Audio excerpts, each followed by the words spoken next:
Qué momento, interesante. Hace unas semanas atrás, en este mismo encuentro, con los mismos protagonistas, charlábamos de las dificultades postelectorales, ¿no? Charlábamos de qué había pasado. En algunos casos da la sensación, no sé cómo lo viven ustedes, que hubo un barajar y dar de nuevo, esa apertura que se ve en la designación de Tayana, no sé si lo sintieron así, pero también hubo cambios preocupantes en el discurso de uno de los candidatos fundamentales, como es el caso de Insaurralde.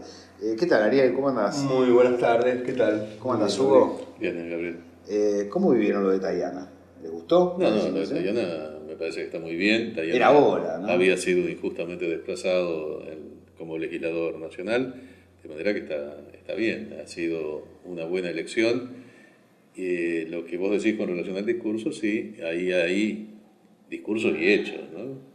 Hay discursos y hechos en el tema fundamentalmente de lo que se conoce como inseguridad, que es un cambio de discurso que me parece que produce desorientación en las propias filas y no va a conseguir sumar la conquista de los que ahora son adversarios o que han votado en contra. Ahí vamos a eso. ¿Cómo viste lo de Tayana, Ariel? Muy bien, lo vi como, me parece, como parte de una modificación, no en el núcleo estratégico, por supuesto, del proyecto kirchnerista, pero sí de apuntar a ampliar las bases de sustentación, no solamente... Ojalá tenga un resto comunicacional, una esquirla comunicacional esto, porque esto de ningunear zonas enteras de la militancia ha hecho daño, ha quitado interés, por ahí se recupera. Yo creo que es tiempo de evaluar los errores que hemos cometido, creo que nos tenemos que hacer cargo de los errores y avanzar en la construcción sobre todo de los referentes sociales y políticos de los trabajadores, ¿no? Teniendo en cuenta que tenemos una clase trabajadora muy heterogénea, ¿no? Tal vez apuntó ahí Insaurralde, ¿no? A los sectores populares que piden por la seguridad, tratando de cautivarlos. Ahora coincido, Hugo, no es el camino. No es el camino. A un mes de las elecciones, lo que lográs es que el que está entusiasmado con un proyecto de reivindicación de valores cívicos y humanos, diga, no me salgas con esto. Y el que ya está en otro lado y cree en el gatillo fácil, a este no le cree, al kirchnerismo no le cree ni una palabra, ¿no? Pero además, fíjate que acá se hizo toda una cantidad de movimientos que tienen todas las características de la improvisación. Por un lado, se traen gendarmes, se los distribuyen en la provincia de Buenos Aires. Para sustituir a los gendarmes se manda al ejército a las fronteras. Una situación de dudosa legalidad en función de las mismas leyes que se han sancionado a lo largo de todos estos años de democracia. Pero además se establece la medida por 45 días, ¿no? Es ilimitado. Sí, si toda medida que vos tomes en este contexto, seguramente, más allá de la exactitud o no, va a ser considerada como electoralista. Ahora, si vos además le ponés 45 días, que coincide más o menos con las elecciones, es como si pongas el título, esto lo tomo a los efectos de modificar el resultado electoral de agosto. Me parece, no sé, una ingenuidad notable. Yo creo que esto es uno de los temas que el kirchnerismo durante la campaña, durante las PASO, no pudo abordar y menos explicar adecuadamente. Me parece que el camino de bajar la edad para poder imputar a los menores a partir de los 14 años es evidente que no es la manera de resolver los problemas cotidianos que tiene la gente, sobre todo en los centros urbanos, cuando lo que se ha revelado es muchas veces la complicidad del Estado, de una parte del Poder Judicial y de una parte de las estructuras de las fuerzas de seguridad como coautoras o cómplices de estos delitos. Así que me parece que hay que mirar hacia el propio Estado y sanear a las fuerzas policiales como el camino para desplegar una más eficaz política de seguridad que neutralice sobre todo no tanto a los pequeños delincuentes, sino a las bandas mafiosas que sabemos que operan y que, bueno, es deber del Estado poder neutralizarla y garantizar seguridad a los ciudadanos. De que el tema de la baja de la imputabilidad, que por supuesto no es la solución, sin embargo tiene un aspecto que me parece es interesante a considerar si se lo toma en su integridad, cosa que no puede ser abordada en 50 días. La idea de pasar a la imputabilidad a 14 años es también crear todo un sistema judicial de juzgamiento de los jóvenes, de menores, porque en este momento lo que sucede es que el menor queda a cargo del juez y el juez dispone muchas veces arbitrariamente. El menor no tiene posibilidad de defensa en juicio, cosa que sí, si estableces todo un sistema judicial para juzgar y sancionar a los jóvenes menores de edad y creas una estructura de reinserción especial para los jóvenes entre 14 y 18 años, esto tiene su razón de ser, pero no está explicado así y tampoco nadie piensa de que todo esto se va a hacer en 50 días. También hay una estructura penitenciaria salvaje que no admite la reformulación de la personalidad para entrar a la sociedad a trabajar y estudiar nuevamente. Ahí tenemos un dilema. Más pibes en cana son más aprendices de ladrones en desarrollo. Esta es la verdad. Esto se habla en las cárceles, lo sabe el servicio penitenciario, nadie se anima. Y cuando alguien dice, tiene que haber más trato humanitario dentro de las cárceles, dice, premian a los presos. Una trivialidad que no resuelve nada. Si yo creyera que con gatillo fácil se resuelve el tema de la seguridad, me tendría que reflexionar, sería una posible solución. No la es. Los lugares donde se ha aplicado la resolución directa, lo único que logra es, como bien señalás, es que tengan mayor participación los que están organizados, tanto a través de la justicia, de la policía o de las bandas que tienen un desarrollo mucho más profundo. En ese sentido, yo entiendo que el impacto promocional de las campañas es fuerte, pero hay que batallar con la bandera propia.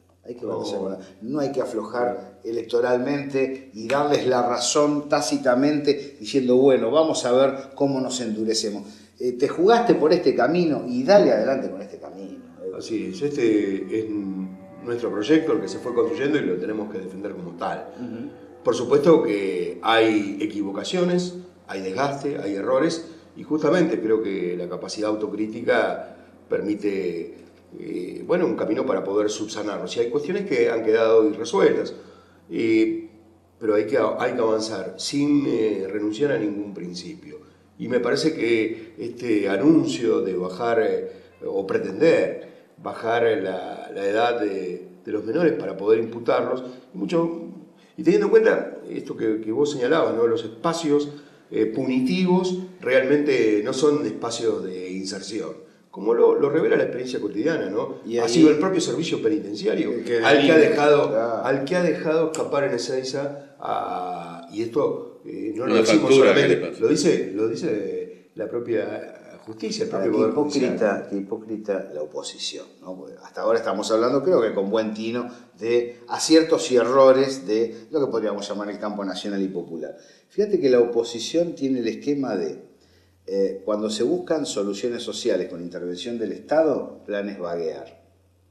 Cuando no hay asistencia del Estado y hay delincuencia, tiene que haber mano dura para castigar. Es decir, el tema es cuestionar, el tema es condenar, no dar una salida de construcción. Porque en realidad, si hay un aporte a la solución del tema de las dificultades en el vínculo horizontal en la sociedad, son las paritarias, mayor empleo y planes sociales. Pero sin eso, olvidémonos de seguridad en la República Argentina. Además, se puede acusar efectivamente por las características de improvisación y la forma que estábamos comentando de estas medidas se toman, referidas a la seguridad, con vista a tratar de modificar el resultado del 27 de octubre, pero la de la oposición es increíble.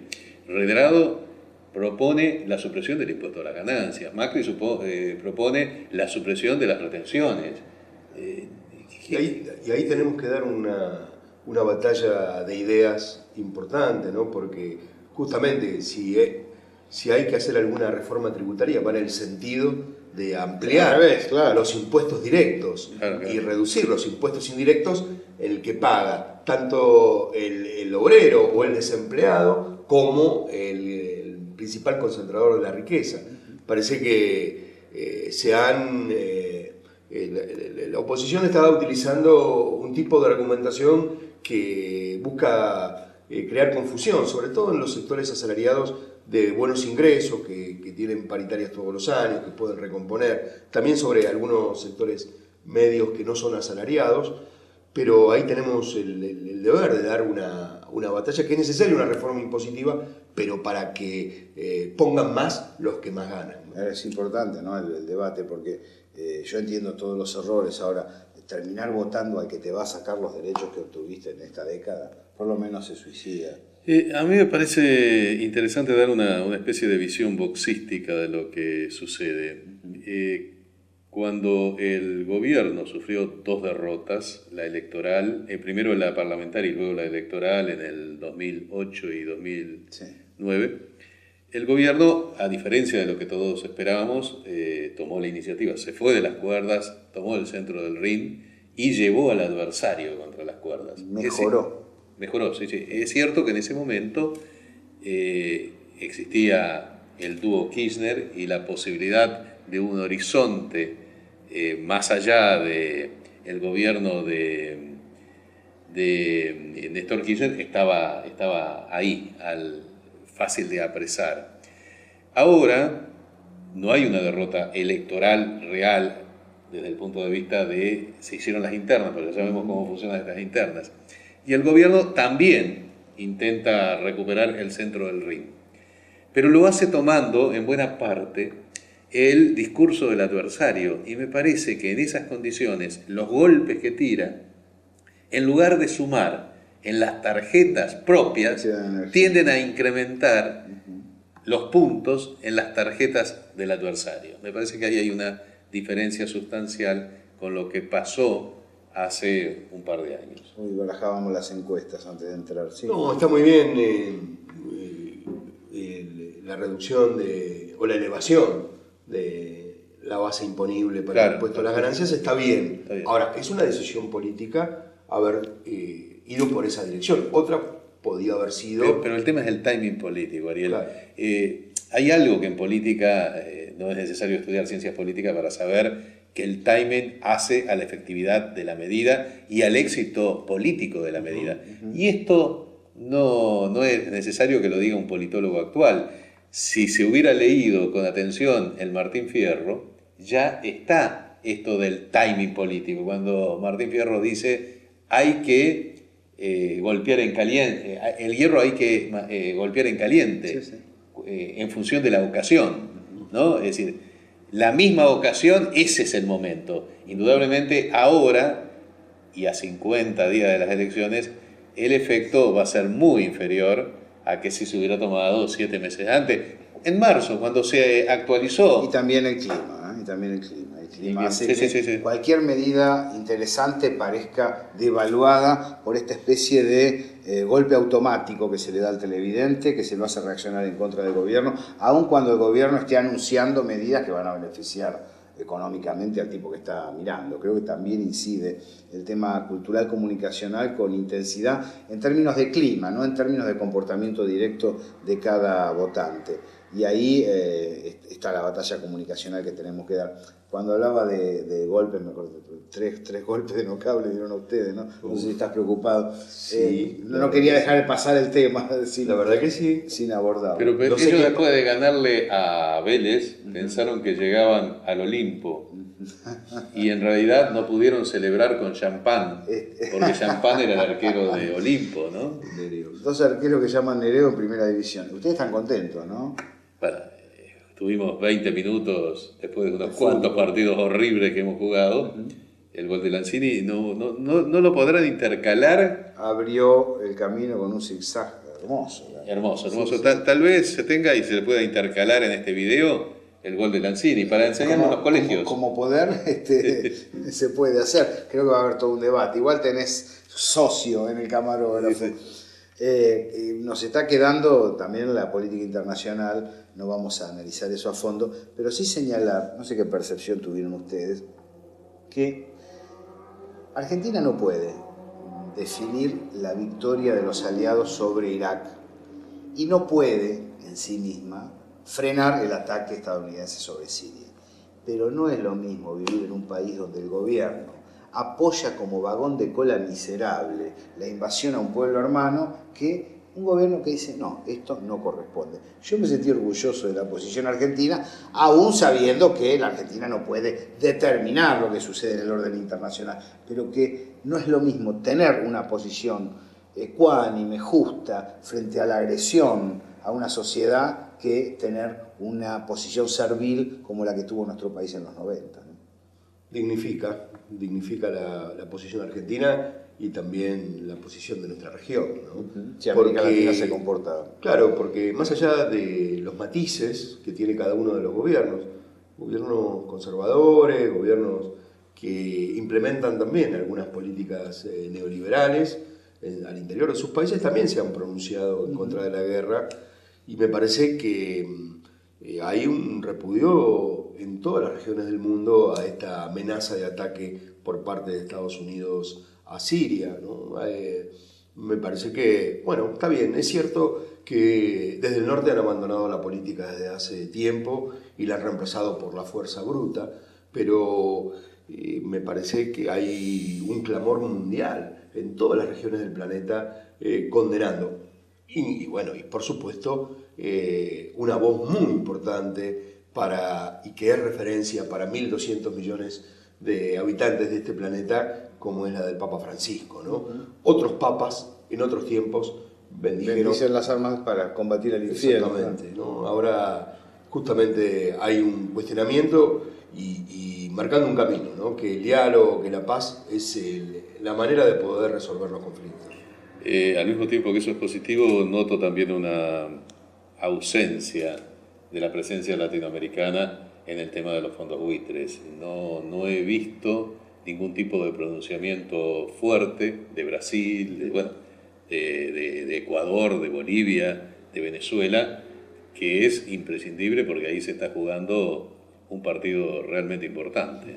Necesariamente se ha opacado el rol de Venezuela tras la muerte de Chávez, ¿no? Por mucho esfuerzo que le pone Maduro, creo que hay otra participación mucho menos intensa a nivel continental. ¿Vos percibís lo mismo? Sí, lo mismo, pero en realidad uno sabía que la muerte de Chávez iba a ser un agujero enorme y era insustituible, en ese aspecto era insustituible. Tal vez con el tiempo y en décadas encontrarás un sucesor, pero la muerte de un líder de esa envergadura, y además porque sin lugar a duda era el motor más importante de la unidad latinoamericana. Eso es. Hugo, Ariel, arrancan las campañas, ¿eh? La semana que viene vamos a apretar el acelerador. Gracias por acompañarnos en Mesa de Periodistas.